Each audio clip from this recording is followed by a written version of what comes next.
সূরা ইখলাস একবার, সূরা ফালাক একবার, সূরা নাস একবার পরে হাত একত্রিত করে ফু দিয়ে গা মাসাহ করবেন।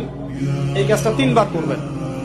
একবার আয়াতুল কুরসি পড়বেন, সূরা বাকারার 255 নম্বর আয়াত, আল্লাহু লা ইলাহা ইল্লা হুয়াল হাইয়ুল কাইয়ুম, এটা শেষ পর্যন্ত।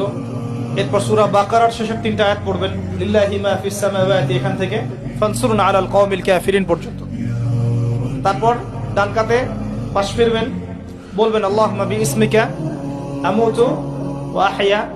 হাত নিবেন, হাতে গুনতে থাকবেন সুবহানাল্লাহ সুবহানাল্লাহ সুবহানাল্লাহ 33 বার, আলহামদুলিল্লাহ আলহামদুলিল্লাহ আলহামদুলিল্লাহ 33 বার, আল্লাহু আকবার আল্লাহু আকবার আল্লাহু আকবার 34 বার।